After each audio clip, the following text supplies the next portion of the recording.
So from time to time, I go to the TPA live events, and if you're in Toronto and you've never been to a TPMA monthly meetup, I really want to encourage you to step out and go to those because, the TPMA events attract sometimes anywhere between 80 to 150 product Mhm. managers all in one room, sharing stories, sharing experiences and just connecting with one another and learning from the speakers, the panel speakers who they have every month. And it wasn't long ago, I think it might have been at the Christmas social, that that the person with me today came up to say hi, and we had a conversation that really just struck me that this is someone who has so much to offer a tech company, and who now has based themselves out of Toronto. And so I just wanted to kind of have a bit of a live conversation with Tobi, who you're about to meet. And as you listen to Tobi's journey and the things that he's been contributing to as a product manager with international experience, I want you to be asking yourself, might Tobi be someone who you need for your team? That's a question I want you to be asking. So Tobi, it's a pleasure to be meeting with you today and My to talk pleasure. a little bit about your career. And everyone always has a pretty cool story about their Mhm. journey into product, right? Mhm.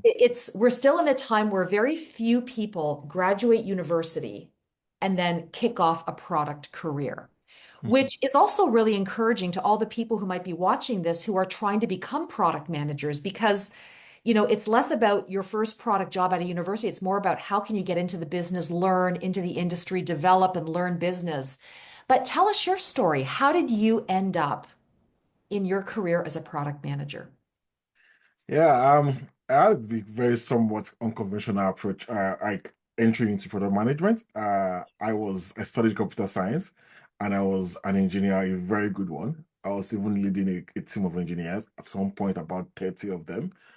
And I was working at a company then where the CEO felt like everybody, no matter who you are, must know the customers you're serving. So you were good to go live with the customers, live in the communities, understand them, and all that. I think while doing that, I quickly realized that I think I wanted to do more. Yeah, I did not want to be told what to do as an engineer. I wanted to be part of those that were ideating and providing the solutions, like thinking about the solutions. So I asked to leave my managerial engineering management role and move into product management and kind of start afresh. Yeah. So it was a you went from like, oh, you were head of a whole team of 30 people reporting into you to you going into an IST position as a product management where you don't know anything about how things are done. Unconventional, but it's been the best 5, 6 years of my life since then, since I moved away from engineering. That can be risky for someone's career. I mean, Very. that's a bold, courageous step to take, right? To walk away from being a successful engineering manager and then starting all over again. I'm curious what you encountered when you became a PM and what you realized the job actually was. Like, Mhm. how did that dissect with what you thought it would be? Yeah, no. So every product guru then will tell you this line, yeah, you are the CEO of your product. That was like the thing that was like in vogue then back in the late 2020s. No, late 2010s, yeah. And what I quickly realized a month after I became a PM was that you're not the CEO of anything. You have zero authority, but you have to get something done. You have to get work done. And it was a very big shock for me. Like, I had read a lot of books, watched a lot of videos, done a lot of courses to transition. And Mhm. then the very first month after I transitioned, I was told, I quickly realized that I had zero authority. I needed to bring all my people power to get things done and influence without authority. So at some point I kept asking myself, did I not make a mistake coming to product management? Because then it was so hard compared to just taking off a ticket on Jira and building that ticket off here. Now you really have to get everybody, every part of your every stakeholder, every partner you have to getting them into one room and get them to build what you need to get built. it was tough. But yeah, it was like it was a learning curve that was risky, but also very good. Mm. So what have you been working on? Like if you were to kind of share a little bit about your more recent experiences, what kind of products have you been working on? What kind of problems have you been solving for? Yeah, I found myself gravitating towards like user experiences in fintech over the past like year or two. I've My most recent product focused on like repayment experience for over 2.5 million active customers that had loans with the company I was working for then. And essentially, you give out loans to a customer, no collateral, no credit scoring, and anything, and you expect them to pay over the course of a year. They pay daily. These are very not customers that were not so used to the financial system, so they pay daily based on what they earn. They pay back daily. But you have to get the customer who has competing needs to pay back their loans over the course of a year. So my work was to make sure that that experience for that customer, from the day they take the loan, to the day they finish paying, is very smooth. Yeah, in terms of them making the payment, in terms of them saying what they needed to do. But at the same time, we also make sure that our repayment rate as a company doesn't go down. Because see, in anything financing or fintech or cash is king, yeah. If you don't get customers to pay back, it means that you can't get more customers to onboard. So it was crazy because you're building with all carrots and no stick. Yeah, you have to dangle a lot of carrots, not expensive carrots, very cheap carrots. Just make the customer feel like this is somebody who cares about them. Build systems that make them feel like they're cared for. Yeah. And then dangle all those very nice experiences in their front that make them feel taken care of. And you see them pay back because of that. So I was asked to do a lot more with less. Yeah. 'Cause it's not the even like the markets I was building from then did not have all the credit bureaus that you could report into, and the customer will feel scared that, oh, if I don't do that, I won't get the next loan. You have to build in a way that customers feels like, okay, you really want to take care of them. So yeah, that's been like the last 1 year or two, building more with less, building customer experiences that combines the credit risk, the financing risk, and ensuring that the customer feels taken care of. Hmm. Wow. So it sounds like, really technical products, fintech products, money movement products, but with a really strong, UX that frontline user really feels that you're in their corner and that you're helping them on that financial journey. Exactly. So you want to make a customer look at you as a partner, not just Mhm. this random company who's giving me a loan, but it's a partner who's really invested in making sure that my life is good, but at the Mhm. same time helping me grow my financing, like my financial capability to get different things, yeah, in the long run. Yeah. Now a lot of your experience, like you have a lot of international experience. Mhm. You've lived and worked in different markets. You delivered software that's used by people in all kinds of different global markets. Now, as someone who's a product manager in Canada, like in Mhm. Toronto, um, how do you feel all of that international experience applies to the market that you're in today, like in Toronto? What are your thoughts Yeah, on that connection? yeah. So I think at the core of product management is the fact that you're dealing with the customer and the business. No Mhm. matter where you're doing product management, no matter where you're building products, no matter if no ma- like look at all four ends of the world, it's still the same thing. Yeah, you have a customer was the problem, and the business is trying to solve that.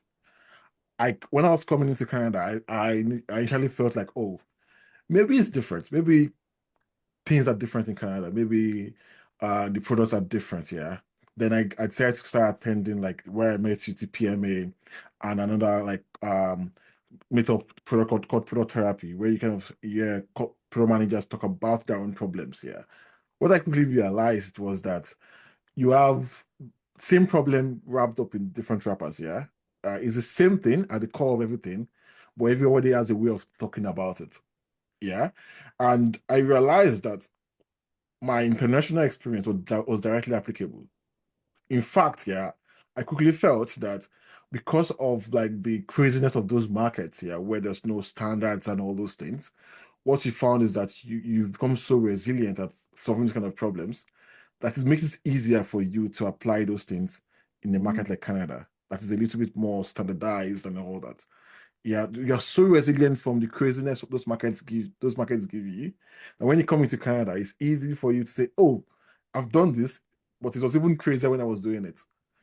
It was way more annoying when I was doing it." Not because you're trying to brag or anything, but it's just the reality of the market you've worked in before now.